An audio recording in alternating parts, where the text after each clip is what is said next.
just embracing the suck. Stop, expecting everybody to do everything for you and for everything to just work out.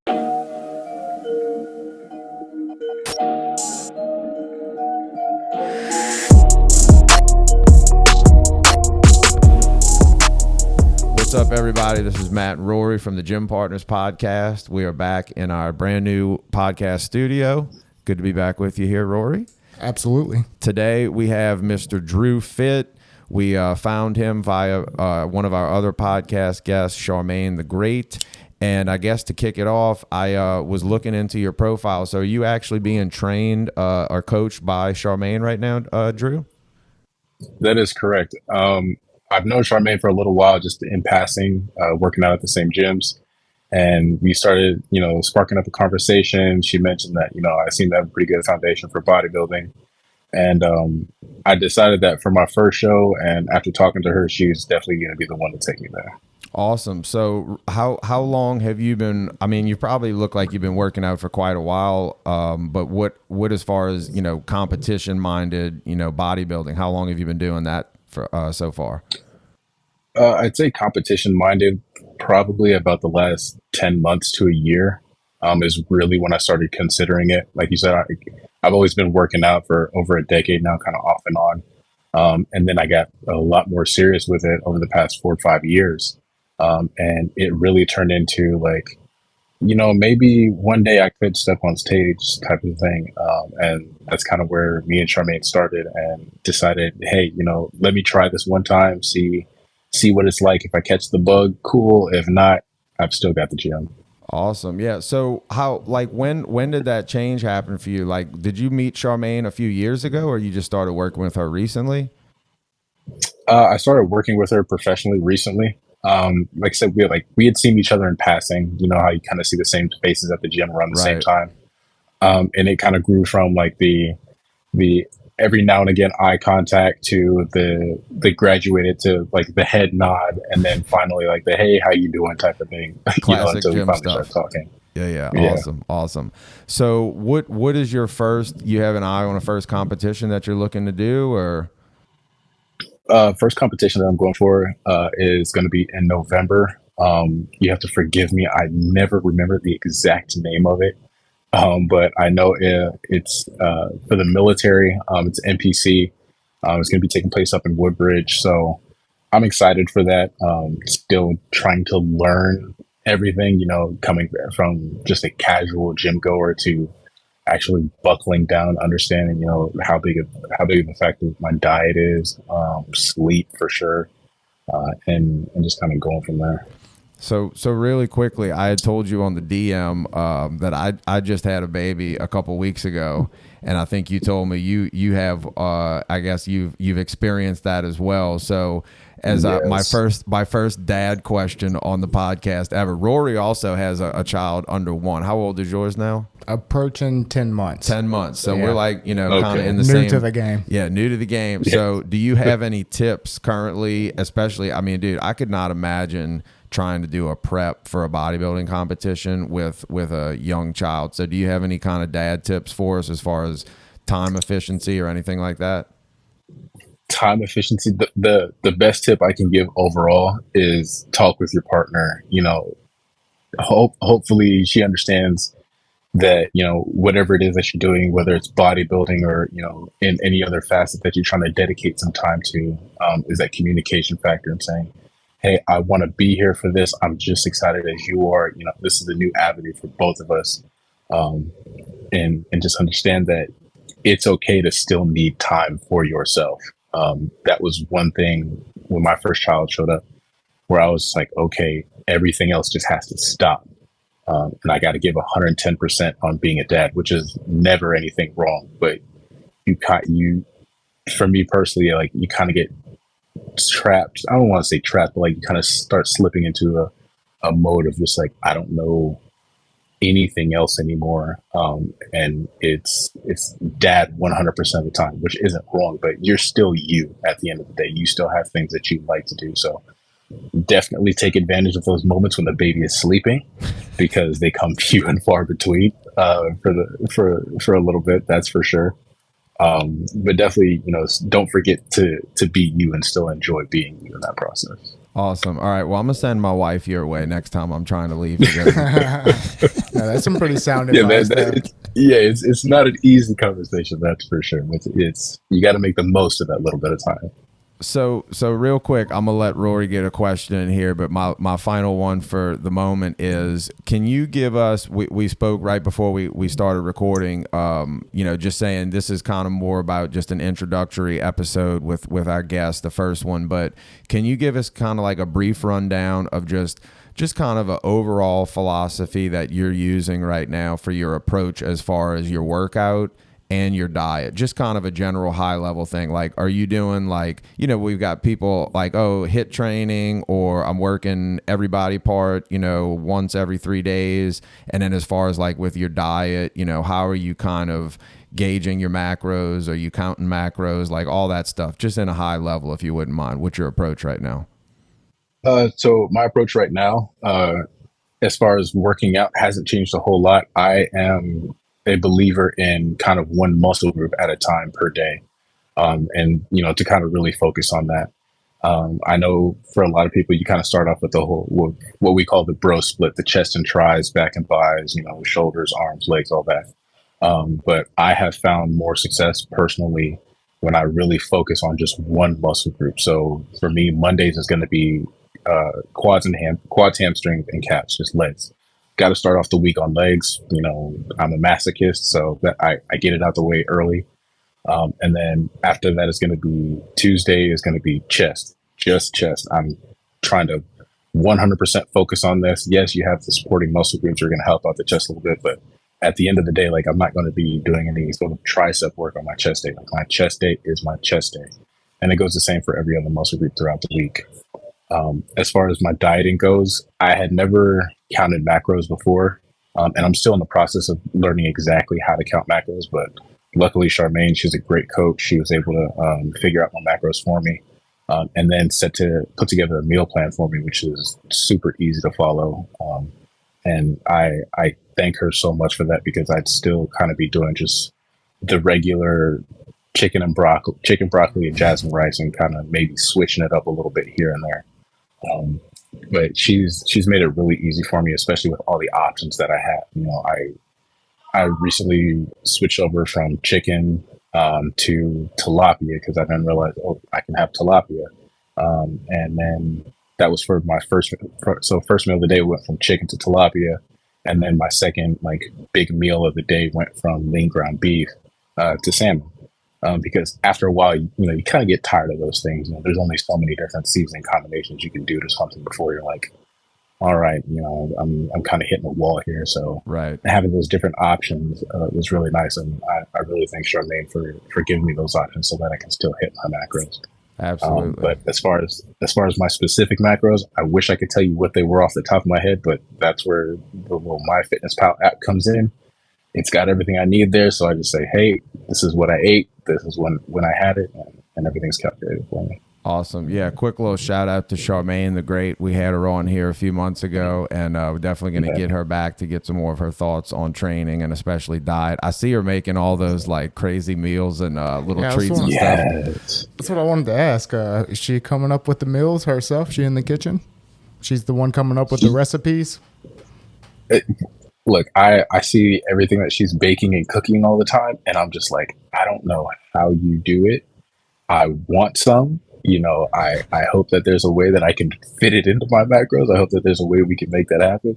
But every time I see her cooking, that she posts on Instagram, it's just like, God, I wish I could have just a plate of that or a bite of it, because she does like to. I don't know if she probably doesn't do it, but sometimes it feels like she's kind of teasing her clients, with some of her baking that she does. It's just like, man, you know what I would give for a brownie right now, or something that. I'm glad you said that. I was wondering, because I will look at her stuff and I'm like, wait, there's no way that her clients can be eating all this stuff. No. There's no way. But it's okay. So she's kind of doing probably a little bit of both, some healthy, some maybe a little more cheat meal type stuff. But yeah, definitely shout out to Charmaine. She's got some good looking stuff on her Instagram. Rory, you wanted to hit Mr. DrewFit with a question here? Yeah. How many kids do you have? I have two kids. My son is 12. My daughter is 7. Both of them have birthdays coming up in the next couple months. I love them. Okay, so you're a veteran, huh? You said you're in the Yeah, Go ahead. yeah. I've been doing this for a little while. So, luckily with the second child, there's a lot of stuff that you retain from the first one. You're like, okay, I've seen this play before. I know how to handle this one. But Yeah. every kid is different. I actually have a stepdaughter. She is turning 12 soon, so she came into my life when she was around 5 years old. So it's like Hmm. kind of weird because I started the journey like, I mean, not saying it's completely the same, but it was like starting at 5 years old and then having my own from zero. It's like, so I have some experience from like the 5 to 11 range, but had none with like the infant range. The infant phase. That's a phase I love, but you know what? I don't miss at the same time. Yeah, you don't miss not having no sleep, huh? Yeah, those sleepless nights, those were real. Especially being, for me personally, when I'm still active duty, but I was attached to a ship at the time, and so like my mornings were already early enough.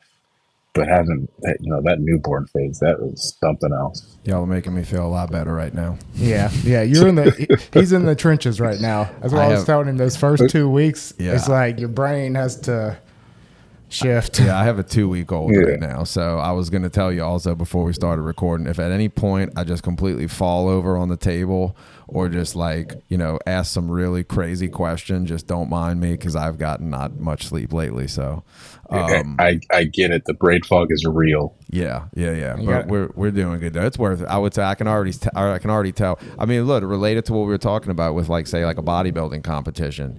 I've tried, and also I think Rory was going to ask you in a second about your military service. I was never military, but in my older age, I've started looking a lot more to military type like mindset stuff to try to improve, everything from discipline to just general like mindset as far as, things are not always going to go your way. You got to kind of just do with what you can do. And that was kind of the mindset. I think I was preparing myself for this baby because I was like, dude, this is going to be like boot camp. You know what I mean?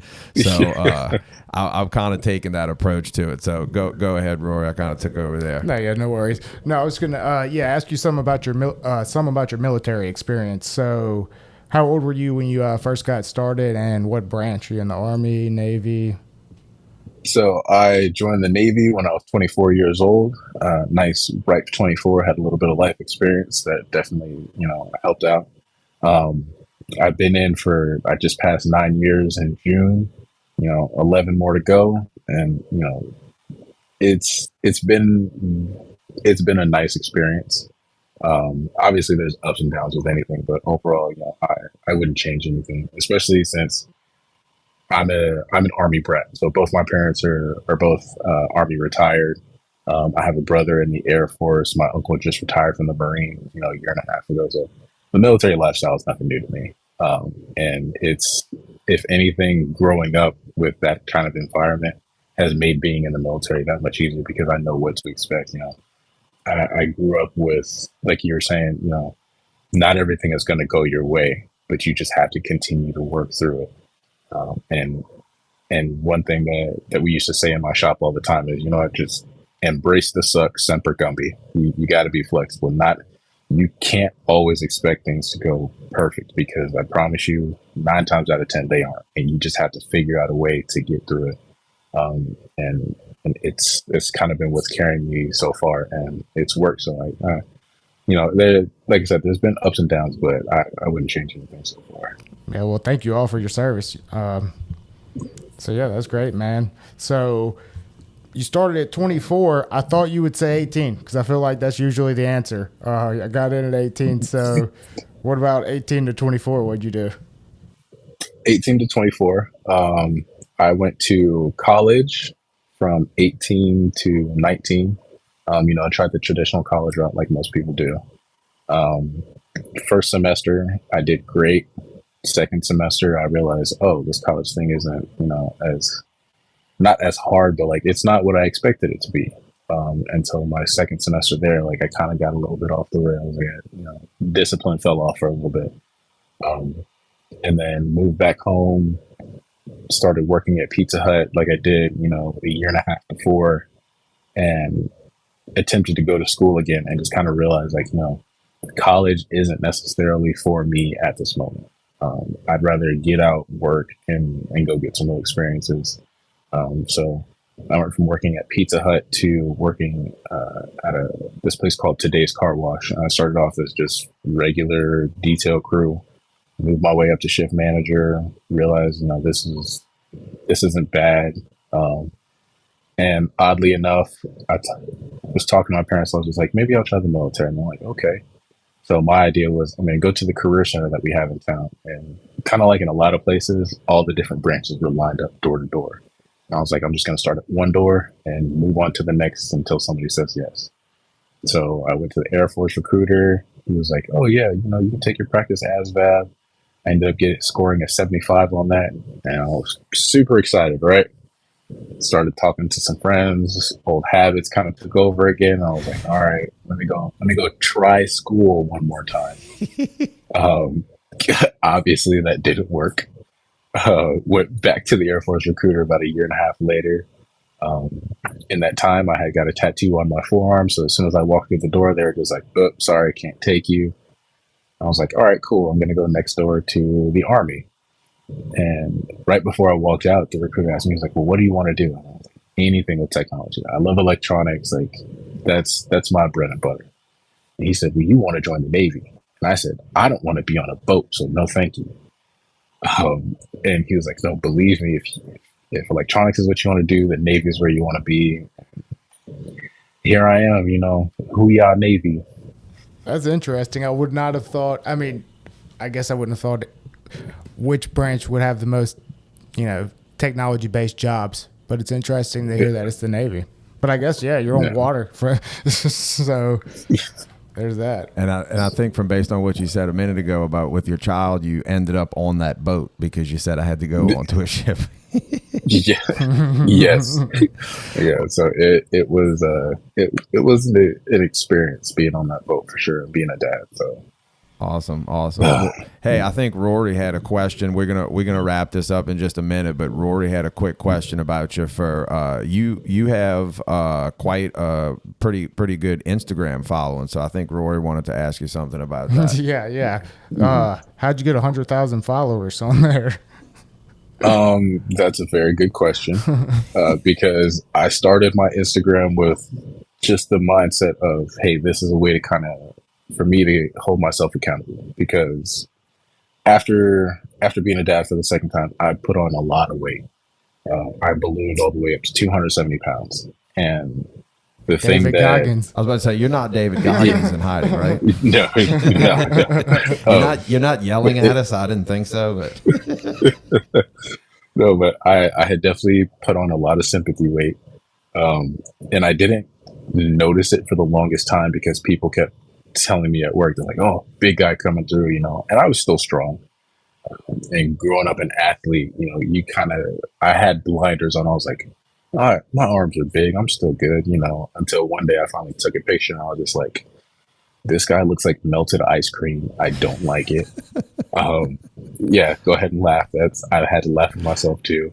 And I was like, okay, Instagram, I need to start it, or I need to start working out. But if I have it on Instagram, I'm putting it out there. So there's a reason for me to keep coming back, showing the progress and things like that. And eventually I was able to just build up that following, and people kept asking me, well, what are you doing? What are you doing? How do you do this? How do you do that? What exercises are you doing? And so that's kind of when I just started posting like the 4 square grid thing. And I was like, well, if people just want to know what exercises I'm doing, I can post that real easy. And I guess that just kind of took off last year, probably last year before, somewhere around there.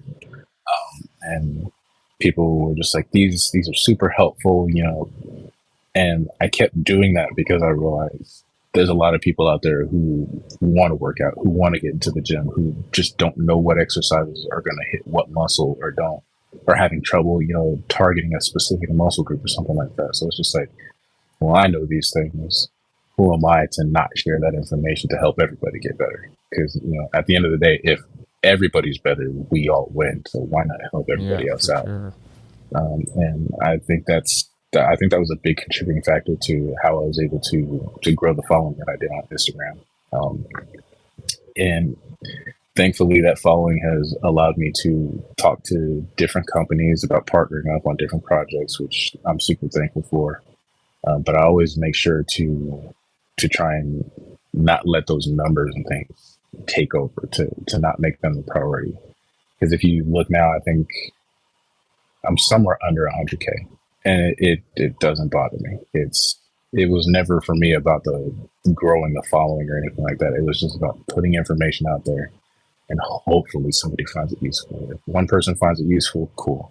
That's enough for me to keep doing it, following or not. But the following is just, yeah, I guess it's just a nice cherry on top.